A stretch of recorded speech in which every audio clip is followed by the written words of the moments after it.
యోబు గ్రంథము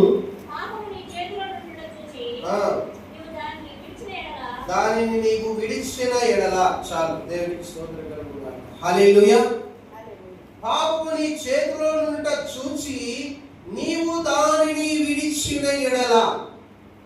ఇదిన మన అంశం ఏంటంటే, పాపం విడిచిపెడితే కలిగే ప్రయోజనం ఏంటి, పాపాన్ని వదిలిపెడితే కలిగే ఉపయోగం ఏంటి అనే విషయాన్ని మనం తెలుసు. అసలు పాపం అంటే ఏంటి, అసలు పాపం ఏం చేస్తుందో తెలిస్తే దాన్ని విడిచిపెట్టాలా, లేదంటే లోపల ఉంచుకొని దాన్ని అలాగే ఉంచుకోవాలనే ఆలోచన మనకు వెళ్తుంది. అయితే పాపము ఎలాంటిది అని గమనించినట్లయితే,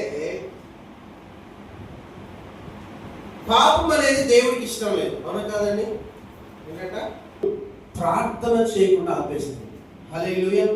ఏం చేస్తుందంట పాపము? ప్రార్థన చేయకుండా ఆపేస్తుంది.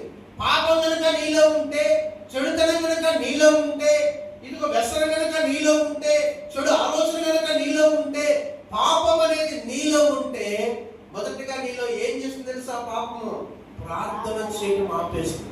హల్లెలూయా. ప్రార్థన చేయకుండా చేస్తుంది ఆ పాపం. రెండవదిగా చూసినట్లయితే ప్రార్థనకు జవాబు రానికుండా చేస్తుంది. హల్లెలూయా.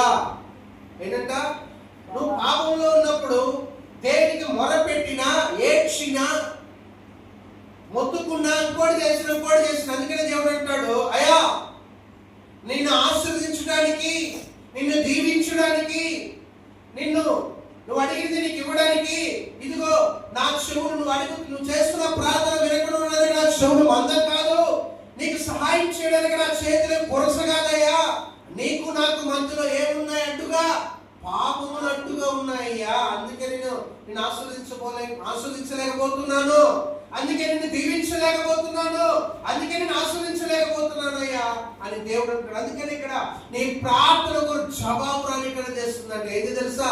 పాపం. హల్లెలూయా. పాపం ఏం చేస్తుంది? మొదటిగా ప్రార్థన చేయకుండానే చేస్తుంది. ఒకవేళ నువ్వు ప్రార్థన చేసినా కూడా ఆ ప్రార్థనకు నీకు జవాబు రాని కూడా ఆపేస్తుందంట. మూడవదిగా మనం చూసినట్లయితే దేవునికి దూరం చేస్తుంది. ఆమేన్. చూసారా? పాపం ఎలాంటిదో తెలుసా? దేవునికి దూరం చేస్తుంది. ఎందుకు దూరం చేస్తుందండి? పాపం చేసినా దేవుని దగ్గరికి వస్తాం, తప్పు చేసినా దేవుని దగ్గరికి వస్తాం, దొంగతనం చేసినా దేవుని దగ్గరికి వస్తామంటే రాలేవు. హల్లెలూయా. ఎందుకో తెలుసా? పాపం నీలో ఉంటే, తప్పిదం నీలో ఉంటే, పాపం నీలో ఉంచుకుంటే దేవుని దగ్గర రావడానికి నీ మనసు ఒప్పుకోదు. ఎందుకో తెలుసా? భయం. దేవుని దగ్గర రావాలంటే భయం, వణుకో.